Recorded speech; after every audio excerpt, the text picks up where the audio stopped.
Fala galera, muito bem-vindos ao canal Reação Rubro-Negra. Desculpa aí a voz zoada, eu tô hoje o dia todo me sentindo malzão, acordei com a garganta ruim, com febre, todo ruim aqui. Vamos repercutir aí essa classificação do Mengão, malvadaço aí pra cima do Vélez no Maracanã. Assistindo aqui, começando aqui, ver aqui o linha de passe da ESPN Brasil, né, no pós-jogo. Então vamos trocar de janela aqui. Lembrando de te pedir pra se inscrever no canal. É muito importante que você se inscreva para ajudar o canal a continuar crescendo e espalhar a palavra. Deixe sempre, aliás, quando você se inscrever, aciona o sininho e deixa like no vídeo, por favor. É muito importante o like de vocês. E comente sempre, deixe sempre seu comentário sobre o que você tá vendo no vídeo aí. Se não quiser comentar sobre o vídeo, me diz só de que cidade, que estado você é. Agora, sem mais enrolação, vamos lá. Like no vídeo, se inscreva no canal. 3, 2, 1, LAU.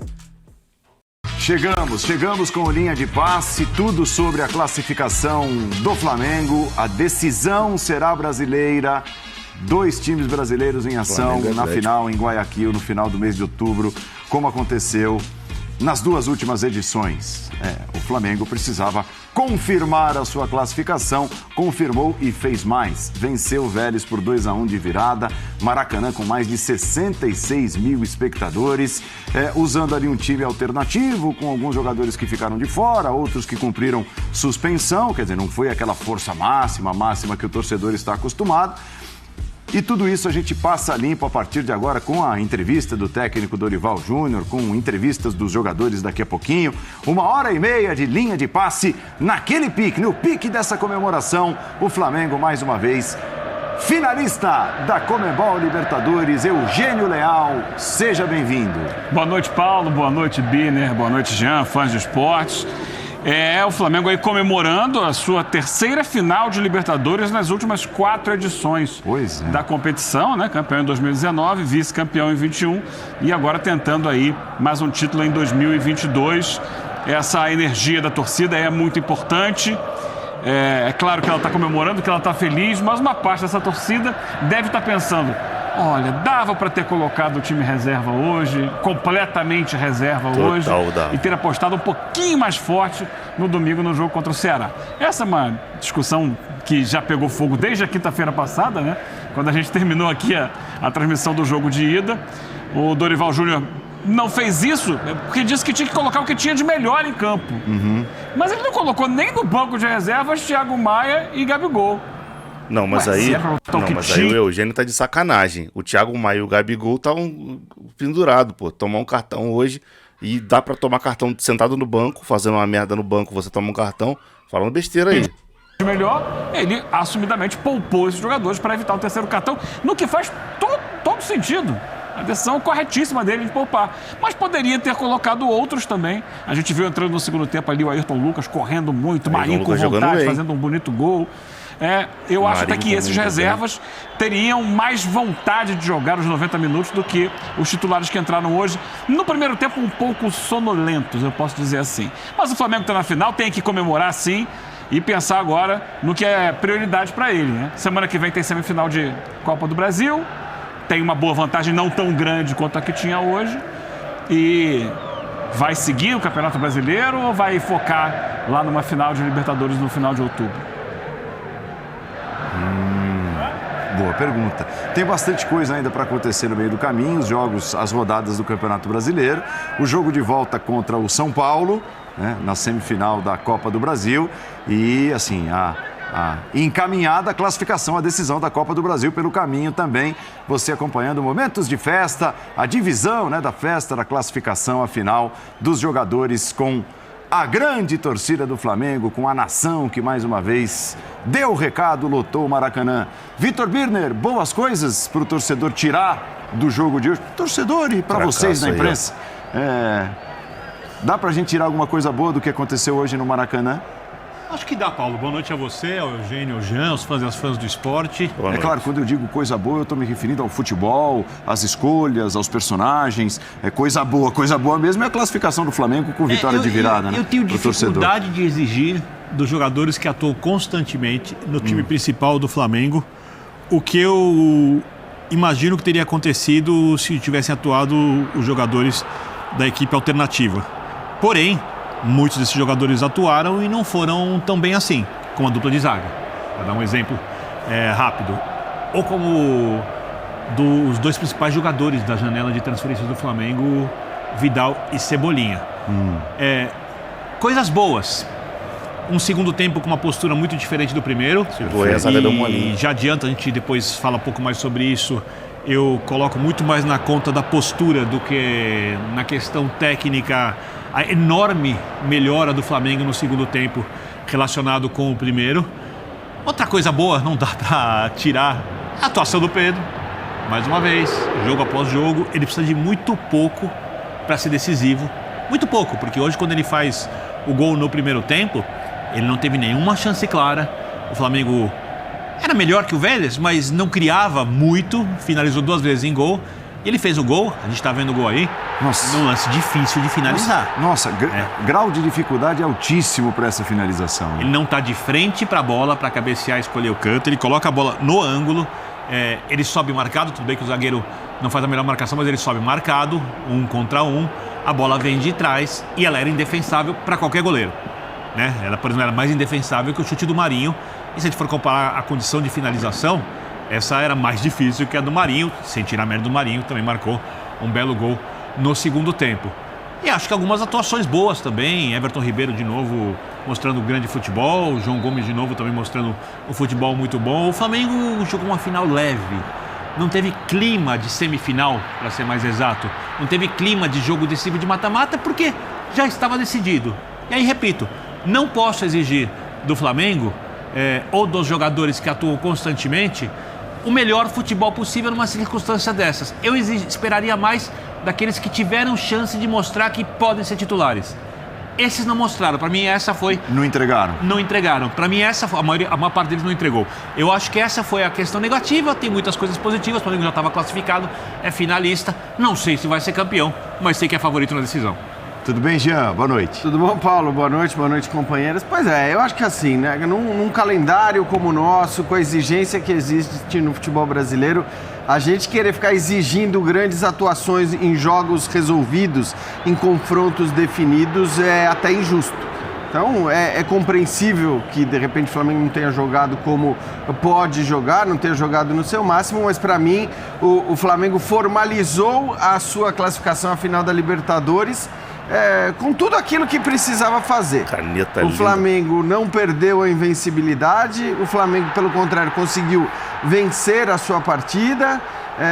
O Flamengo, acima de tudo, acho que esse é o mais importante, não teve ninguém se machucando, não teve ninguém suspenso para a decisão da Libertadores, e é isso. Eu acho normal, por mais que o discurso, evidentemente, fosse por parte do treinador aquele que, não, temos que começar o jogo como se ele tivesse 0-0.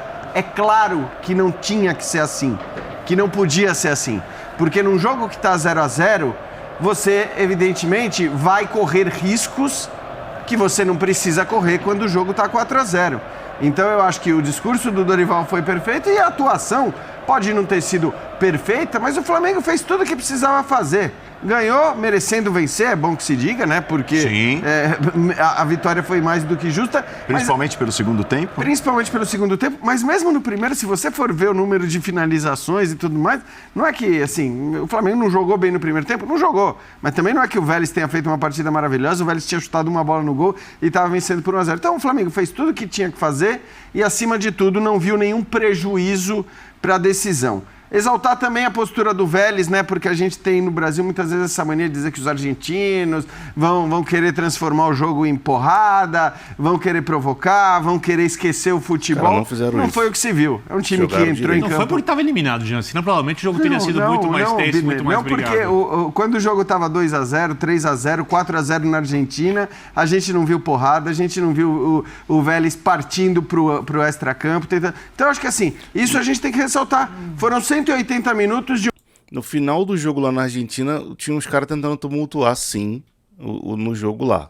Mas foi pouco e aqui não teve nada disso. Um futebol, jogaram direito. Claro, de diferença técnica muito grande dos dois lados, mas a gente não viu a apelação. E acho que o Dorival fez muito bem, inclusive, não levar para o banco os caras que estavam pendurados, porque justamente a gente não sabia que a postura do Vélez ia ser essa. Pode ser que viessem mesmo provocando, querendo treta e tudo mais, e aí você ter os caras no banco, às vezes você corre o risco de ter até mesmo o cara no banco de reservas tomando cartão. Então acho que o Flamengo passou sem nenhum arranhão por essa semifinal, manteve invencibilidade, venceu porque mereceu vencer e, acima de tudo, pensou na decisão como tinha que fazer desde o primeiro minuto do jogo. O jogo não estava lá essas coisas no primeiro tempo, mas aí fala mais alta a qualidade individual de uma dupla, né? Quem cruza, o Everton Ribeiro, e quem cabeceia com tanta felicidade, o Pedro, aliás, né? O que o Pedro toca tem virado ouro ultimamente, e a cabeçada foi de ouro, uma cabeçada dificílima para empatar o jogo. Por que eu falo da dupla? Porque ouvimos, a partir de agora, essa dupla aqui no Linha de Passe. Logo depois que acabou o jogo, eles conversaram com a imprensa. Fala, Everton, tudo bem? Cara, parabéns pela classificação, também pelo recorde de hoje, o jogador que mais atuou pelo Flamengo em Libertadores. Queria que você falasse um pouco sobre o jogo de hoje, uma dificuldade inicial que o Flamengo teve, projetasse também essa final agora com o Atlético Paranaense, esse adversário duro que vocês já enfrentaram na Copa do Brasil, e também o que vocês aprenderam no ano passado numa final, vocês podem levar para esse ano também. Um jogo difícil, né? Como é uma semifinal de Libertadores, a gente sabia que tinha uma vantagem, mas queríamos vencer, queríamos jogar bem, e eles conseguiram sair na frente. Nós tivemos tranquilidade, mantemos a cabeça no lugar, organizado, chegamos ao empate, depois fizemos um excelente segundo tempo, então tá todo mundo de parabéns. Dorival nos mostrando e nos ajudando no intervalo, que a gente precisava melhorar. Então acho que é um conjunto de tudo, a nação mais uma vez dando show, nos ajudando. E é muito especial esse momento para mim. Eu agradeço a Deus por tudo que eu estou vivendo. É um privilégio poder jogar no Flamengo. E agora, ainda mais com um recorde desse, 49 jogos e pronto para fazer 50 numa final de Libertadores. Trabalhar firme, aprender com os erros do passado e trabalhar forte para essa grande final. Vai ser um jogo extremamente difícil, mas vamos nos preparar bem para buscar esse tricampeonato. Valeu, obrigado. Classificação, você hoje fez um gol histórico, se tornou o jogador que mais fez gols pelo Flamengo, uma edição de Libertadores. Queria que você falasse sobre isso, sobre a dificuldade que o Flamengo teve um pouquinho no jogo. Todo mundo falou que ia ser muito fácil, mas vocês mostraram aí, viram que não foi fácil. Projetasse essa final contra o Atlético Paranaense em Guayaquil no dia 29 de outubro. E tem convocação aí na sexta-feira, você falasse um pouquinho sobre isso, essa fase esplendorosa que você vive. Nós do elenco, ninguém falou que ia ser fácil, né? A imprensa, todo mundo estava falando, mas a gente manteve a seriedade, né? Como a gente teve no primeiro jogo, uma grande equipe, mostraram que é uma grande equipe, que começaram jogando muito bem, fizeram 1-0, né? Eles estavam conseguindo sair um pouco jogando no primeiro tempo, e no intervalo o professor Dorival conseguiu acertar, e conseguimos dar virada, um jogo muito complicado, mas isso mostra mais uma vez a capacidade desse elenco.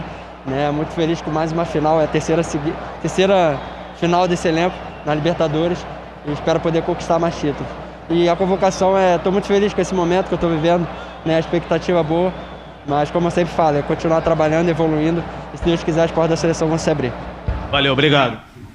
Muito bem, então 2 dos principais personagens, que bacana, né? Esses números também, eles refletem bem o que significa essa geração. O Eugênio citava, gente, são 3 finais nos últimos 4 anos, na história da Libertadores. Assim, é muita coisa o que tem conseguido essa geração. E esses caras vão acumulando esse tipo de recordes, né? O Everton, que vai chegar a 50 jogos, como ele mesmo disse, na final da Libertadores. O Pedro, então assim, são coisas diferentes. O Pedro se igualou hoje ao Zico, só ao Zico, em número de gols na história da Libertadores, com a camisa do Flamengo 16. E, ao mesmo tempo, ele chegou a 12 numa única edição, na atual edição, superando Zico e Gabigol, que eram os principais artilheiros do Flamengo, dentro de uma mesma edição da Libertadores, com 11 gols cada. Então, esses recordes eles vão sendo acumulados por essa geração. 3 decisões nos últimos 4 anos. É uma decisão, com toda certeza, especial, essa que o Flamengo tem pela frente contra o Atlético Paranaense. Mais uma para conta, mais uma que entra na conta dessa geração, uma geração que fica para a história do clube. Sem dúvida nenhuma, e com tendência a continuar escrevendo a história. É incrível.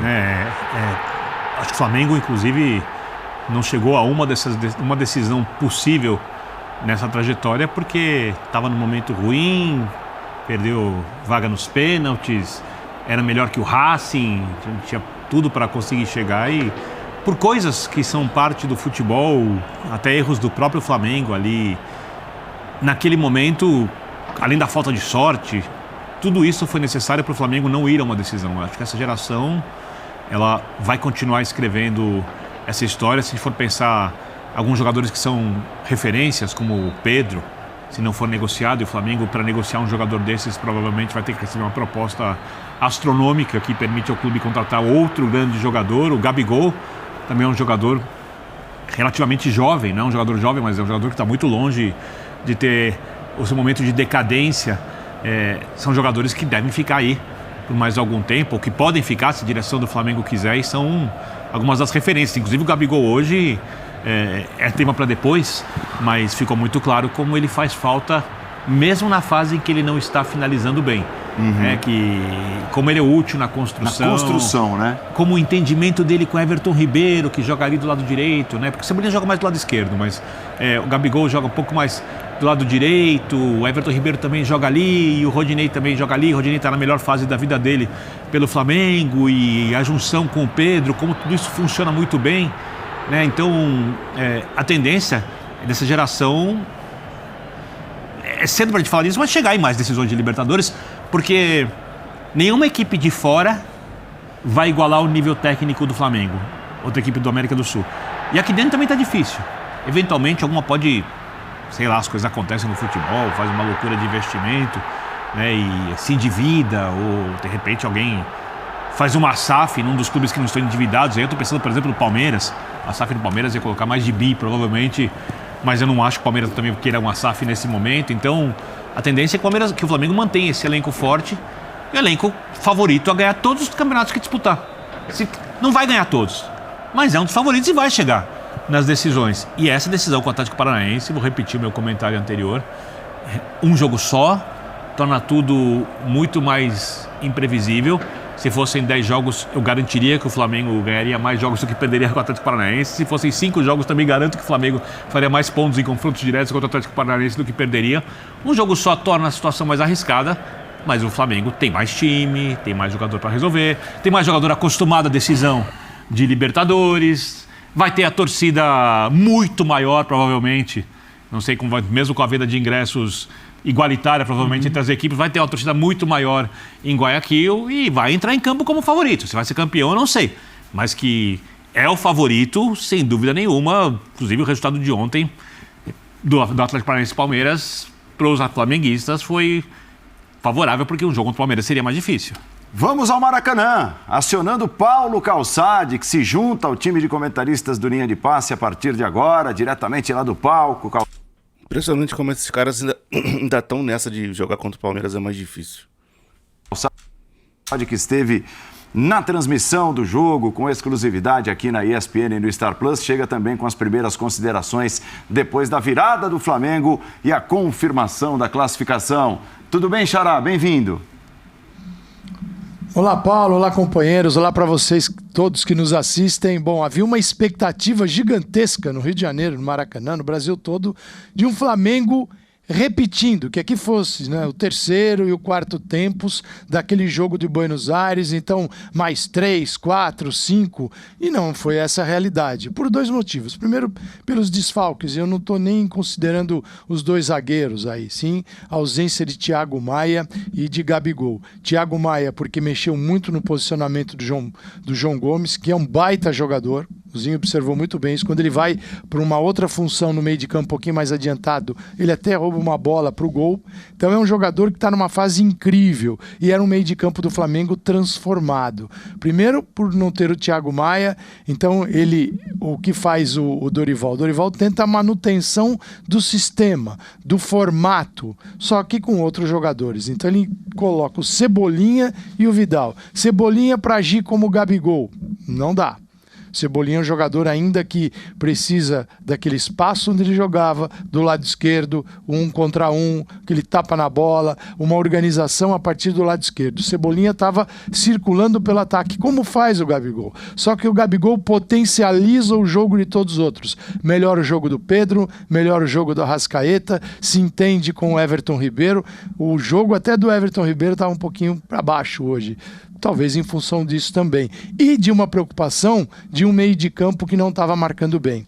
O que faz o Flamengo no primeiro tempo? O Dorival sobe para tentar interferir na saída. Uma medida legal. Não é o Flamengo no fundo do campo, é tentando barrar o Vélez na construção, na origem da construção. Só que isso não acontece. Não acontece com o Cebolinha, com a Arrascaeta e com o Pedro. O que faz o Vélez sair tranquilamente para o meio de campo. E aí o Vélez, ele se vale de uma vantagem que ele não teve no primeiro jogo, com o meio de campo com o terceiro jogador. Era isso que deveria ter feito o Alexander Medina. A gente em Buenos Aires falou a semana toda, será que ele vem com o terceiro? Será que ele vem? Porque era óbvio.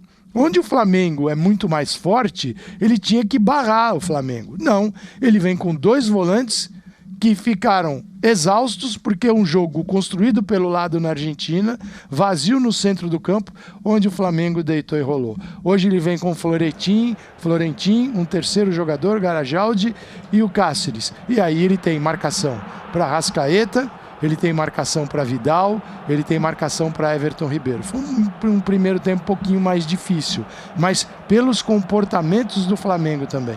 Não achei o comportamento o melhor, não esperava um comportamento de um time mais agressivo, encurtando espaço, tentando recuperar a bola. Nem sempre você viu o time retornando como deveria, ficavam lá os 3 da frente e aí atrás ficava pesado. E no segundo tempo melhorou porque diminuiu a ação do Vélez. Paulo, e quando o Vélez fala agora, vamos pra frente, vai. Entra Walter Boa, entra Osório, Julián Fernandes, tira o Florentin, aí não acontece mais nada. Ali morreu o Vélez, porque o que o time conseguiu fazer de bom era quando tinha um terceiro no meio de campo. Deveria ter jogado assim na Argentina. Foi encarar o Flamengo, levou 4 e aí não aguentou no Maracanã. Mas a expectativa foi lá no alto. E a virada, eu acho que a virada recompensa o torcedor que veio ao Maraca. O gol do Pedro, quase de costas, né? É um absurdo, né? Que fase! Que fase! Nessa eu tô falando pouco porque, como eu falei pra vocês, eu tô zoado hoje o dia todo, mal demais, e eu tô com dor de garganta absurda aqui. Senão eu já tava gritando aqui um monte. É uma fase daquelas.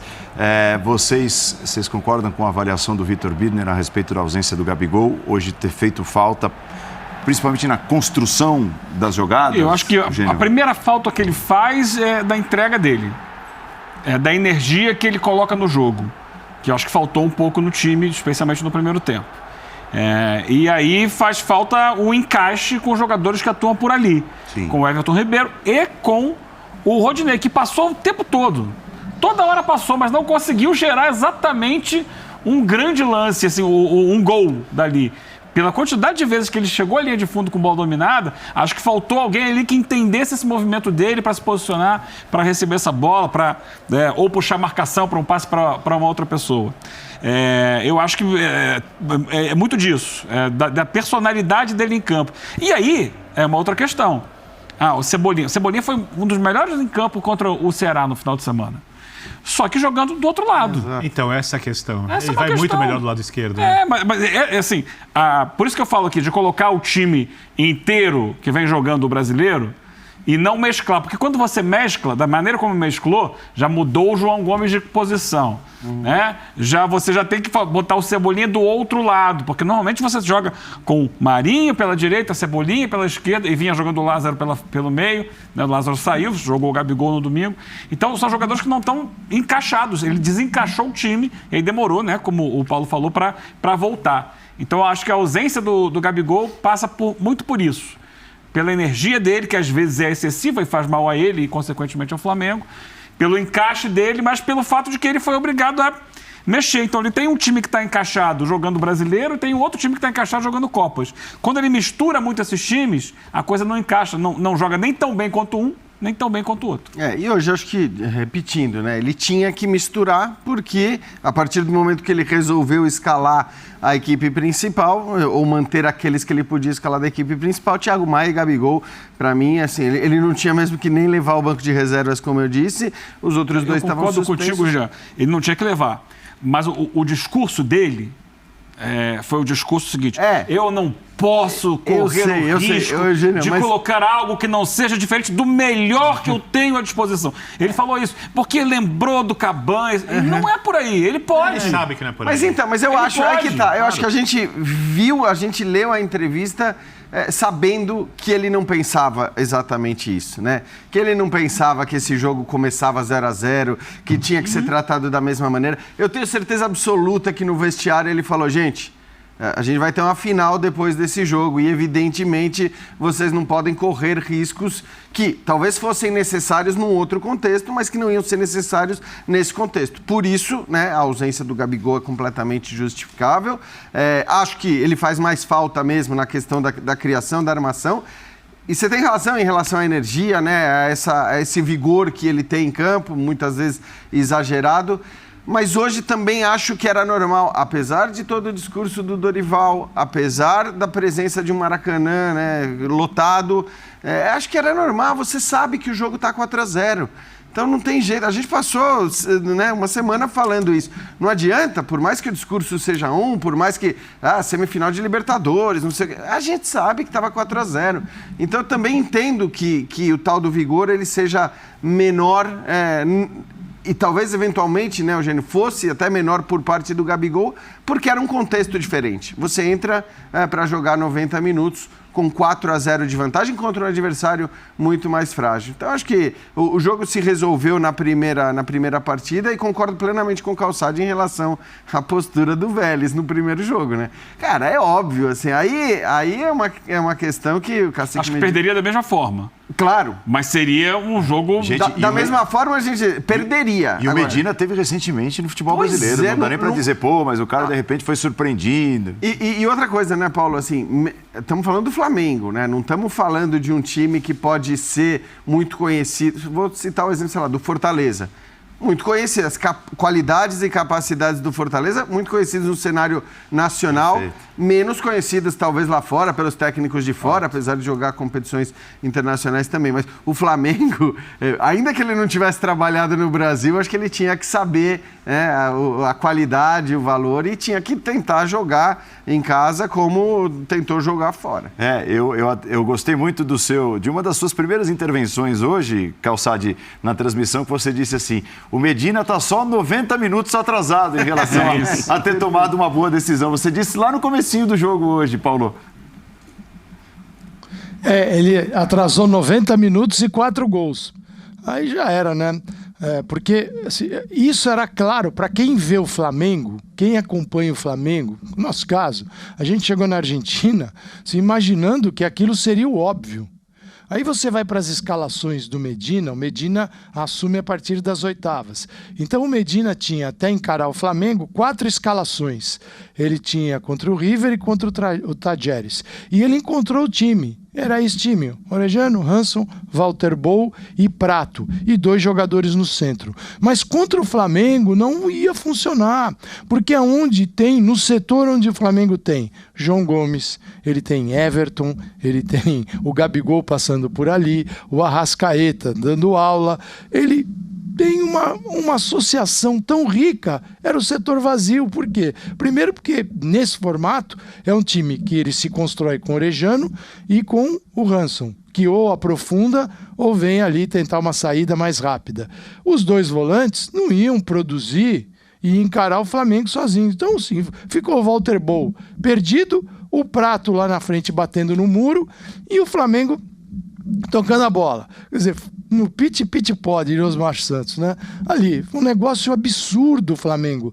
O cara errou, mas errou demais. Quem assistia ao Flamengo encarava e pedia, pô, esse cara vai colocar um terceiro. Aí ele vem depois do 4-0 com o terceiro aqui.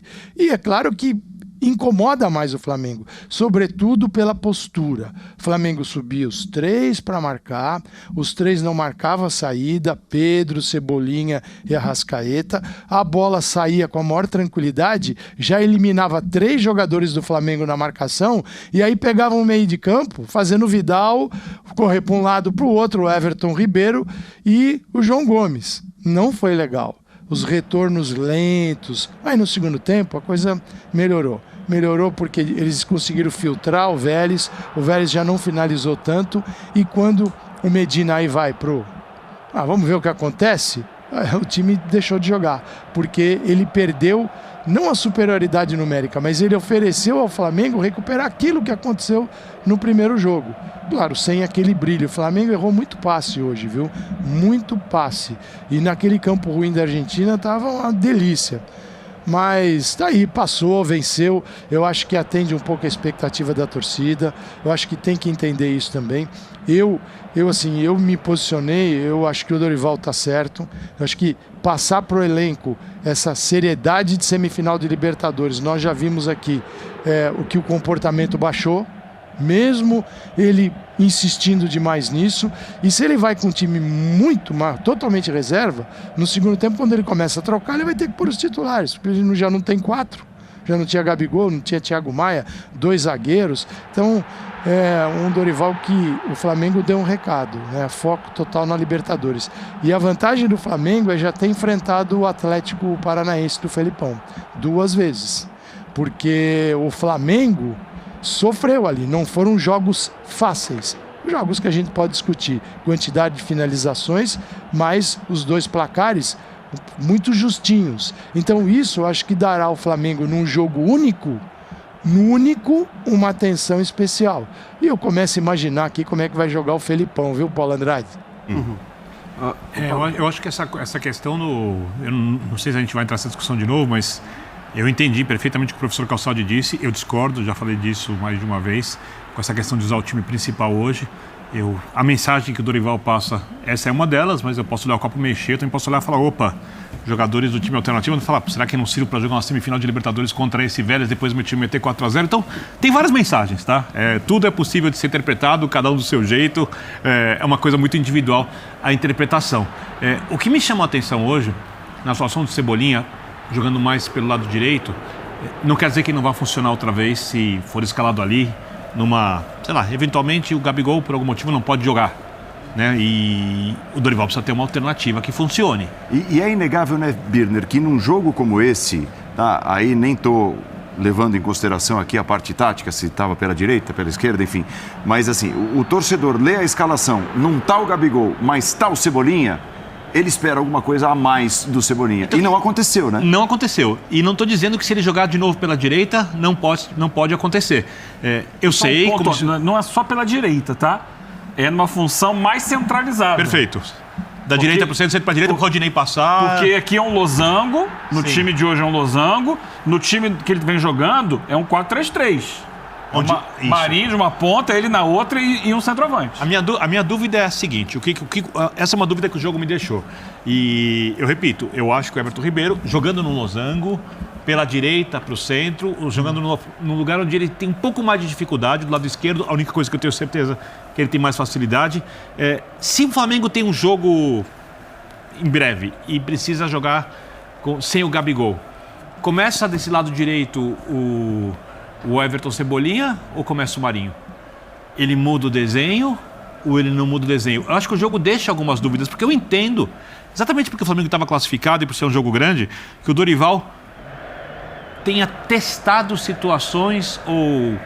Obviamente ele já treinou assim, em algum momento, mas tenha testado no jogo essa situação. Treinado, porque quase não treina, é jogo em cima de jogo. Mas ele outro dia deu uma declaração na entrevista que tudo que ele fez, ele já testou em algum momento, que ele trabalha todos os jogadores e tal. O Mauro Naves falou, né, na segunda-feira aqui, que em conversa com o Dorival, o próprio Dorival chegou a dizer que ele faz muito isso, as mudanças do B para o A, do A para o B, ao longo dos treinamentos que consegue dar, né?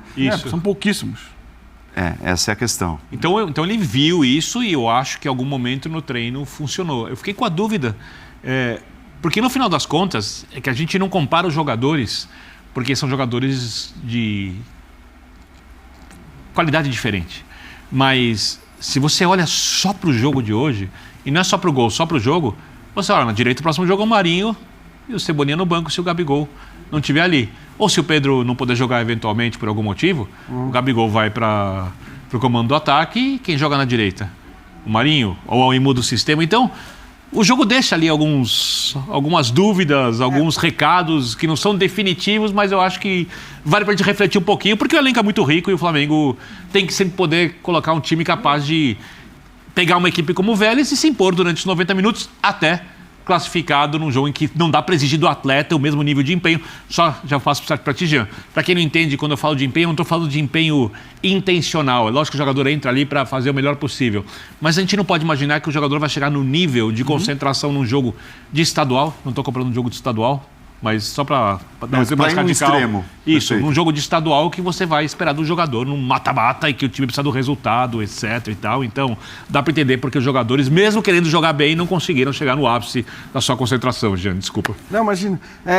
Porque eu acho que, assim, do ponto de vista de rendimento em determinada posição do campo, tanto o Marinho como o Cebolinha, não é que eles mudaram em relação àquilo que a gente viu de melhor deles em outros clubes, né? Tanto o Cebolinha continua jogando melhor pelo lado esquerdo, como o Marinho continua jogando melhor pelo lado direito.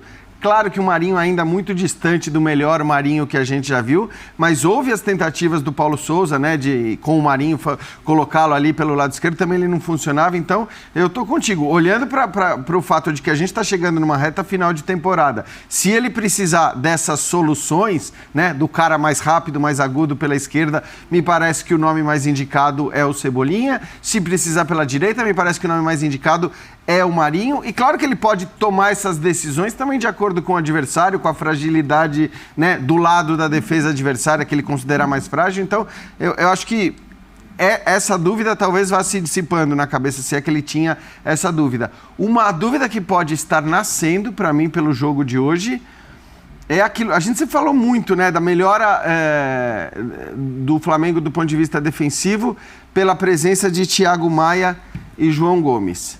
E a gente sempre falou também, quando o Thiago Maia saía do time, que, mas aí você pega e acaba tendo que recuar o João Gomes, porque é claro que o Vidal é um cara que você não vai colocar ali na função do primeiro volante, do primeiro cara à frente da defesa. Só que, assim, para mim, a atuação do João Gomes hoje... Eu fui até olhar os números, porque achei que ele estava jogando muito bem. De fato, foram 20 duelos pelo chão, ele ganhou 14. É disparado o maior número de duelos vencidos no chão nas semifinais da Libertadores numa única partida. O que trabalha para o time é uma enormidade. 8 desarmes. Então, assim, ele fez um jogo gigante. Concordo. E ele fez um jogo gigante atuando numa posição diferente da que ele costuma atuar quando o Thiago Maia está em campo. E não é que o Thiago Maia esteja jogando mal. Não acho também, olhando para o Vidal até agora, que você possa dizer, não, tem que colocar o João Gomes ali para que o Vidal entre no time. Porque o João Gomes também tem rendido muito ali à frente. Ele tem jogado muito bem em qualquer uma das duas. Mas eu acho que, assim, a atuação do João Gomes hoje, na posição em que ele jogou, talvez leve o Dorival a começar a cogitar, né, de acordo com o rendimento e o crescimento que o Vidal evidentemente vai mostrar, comece a cogitar essa possibilidade do Vidal ganhar a vaga do Thiago Maia e do João Gomes. Acho que ninguém discute que eu não gosto muito de dar nomes de posições para os jogadores hoje em dia, porque acho que o jogador tem função, o espaço que ocupa, essa coisa de nomes meio que antiquado. Por isso que eu não estou falando primeiro volante. Mas no final das contas, dos jogadores ali que atuam na frente da zaga e que constroem, dos supostos volantes do Flamengo, o João Gomes parece sobrando melhor hoje em dia, né? Assim, quase intocável no setor. Você pode discutir se joga Thiago Maia ou joga Vidal. Vidal também tem que mostrar mais, é normal que demore um pouquinho mais para render. Você pode pensar numa outra alteração. Eu tenho certeza de duas coisas que não podem acontecer. O João Gomes não pode sair e o Diego não pode entrar. Isso. Quer dizer, são as minhas duas certezas. É isso. Mas, na verdade, assim, a mudança ou não... É isso, O Diego pode entrar, sim, numa situação tipo hoje. O jogo já estava mais ou menos resolvido, faltava pouco tempo para acabar. Ele vai tranquilo. Mas botar ele de saída naquele time que joga o Brasil com 3 caras no meio é suicídio. João Gomes ninguém toca, no João Gomes ninguém mexe, mas a questão é, onde o João Gomes vai jogar ou vai ser o titular nesse time do Flamengo, depende muito dos rendimentos do Thiago Maia e do Vidal, que são jogadores evidentemente diferentes. Eu acho que o Thiago Maia vem jogando bem, não tem muito o que se criticar das atuações do Thiago Maia, mas é claro que se o Vidal começa a voar com o potencial e com a capacidade que tem, o Dorival pode chegar à conclusão de que o meio-campo, o ideal dele passa a ser João Gomes, o Everton Ribeiro e o Vidal. Quem diria, né, Paulo Calçade? São 3 opções, as citadas aqui nessa conversa. O Thiago Maia é um medalhista de ouro olímpico, um cara com experiência internacional, pedindo passagem, às vezes, até na seleção principal do Brasil. O outro, Vidal, dispensa comentários e credenciais. É um cara com, assim, currículo vastíssimo internacional, campeão com a seleção chilena, por onde passou também. E o cara que não pode ser tocado no meio de campo, e justamente é um cara, e aí entra também uma notícia boa para o torcedor do Flamengo, que tanto gosta, né, desse tipo de notícia, é um cara feito em casa, porque o torcedor do Flamengo ele tem ali uma afeição especial aos jogadores que o time forma, né, que o clube forma, e são tantos e tantos exemplos ao longo de muitos anos de grandes craques que surgiram nas categorias de base do Flamengo. E estamos diante de um menino que é um craque da posição, tem se tornado cada vez mais um craque da posição, Paulo Calçade. Eu achava que o Vidal seria uma questão de tempo entrar no Flamengo. Hoje, eu tenho convicção que só uma questão relativa a uma contusão põe o Vidal no meio de... Santos, acho que poderia jogar, né, Birner? Aí ele vem com quem? Varela, Fabrício Bruno tinha que jogar, não tem jeito. Pablo também. Ayrton Lucas, joga no lugar do Felipe Luiz. Bom, vamos poupar então o João Gomes. Já não tem o Thiago Maia. Vamos de Diego, Vidal no meio de campo do Flamengo e Eric Pulgar como primeiro volante. Aí Everton Ribeiro. Não, Everton Ribeiro vai poupar também. Arrascaeta e o Pedro. Então vai ter o Cebolinha, vai ter o Marinho para entrar e o Matheus, que está no banco de reservas, o Matheus Lima. Esse é o Flamengo. Aí eu pergunto, se o Flamengo toma 1-0, como o outro aqui tomou, o mais encorpado, e aí é um Flamengo que pode sentir. Ele toma o 2, e aí, o que faz? Olha, professor Calçade... Bota o 5 já no primeiro tempo, espera o segundo, que é o... Como é que ele age? Eu não estou acostumado a ver o senhor, professor, com tanta vocação para o caos improvável. O candidato Vitor Birner solicitou um direito de resposta. Calma, ele terá, calma. Mas depois da entrevista de Dorival Júnior e Pedro. Bom, vocês viram aí o debate, a primeira parte, pelo menos, do debate do pessoal da longa, primeira parte do debate do pessoal da ESPN no linha de passe, falando da vitória do Flamengo 2-1 no Vélez, que garantiu a vaga para a final da Libertadores para enfrentar o Atlético Paranaense. Deixe comentários o que você achou do que eles falaram. Como eu já disse, eu não fiquei falando muito, você pode ver pela minha cara, eu não tô muito legal, tá meio zoado, minha garganta tá doendo bastante. Mas, eu acho que o Flamengo jogou uma boa partida no segundo tempo, com a entrada de alguns jogadores ali. O Ayrton Lucas entrou muito bem, o Cebolinha tava apagadíssimo, o Marinho entrou bem no jogo também, Pedro excelente na partida, João Gomes monstruoso no meio do campo. O time do Flamengo tomou aquele gol ali, eu vejo ali um mole da zaga ali na marcação do Prato, mas teve bem na partida e a gente tem boas chances aí nessa final da Libertadores. Não vou falar que já ganhou, que o Flamengo é favorito, mas temos boas chances, né? Como disse o Dorival na coletiva de imprensa, nunca é fácil enfrentar o Filipão, mas eu acho que o Flamengo tem todas as chances de conseguir aí voltar para cá, voltar de Guayaquil com a Taça da Libertadores. Bom, quero comentário de vocês a respeito disso, então me diz só de que cidade, que estado você é, se inscreva no canal, acione o sininho e deixe like, e é isso aí. Eu vou ficando por aqui, grande abraço para todo mundo, fique todo mundo na paz e fui!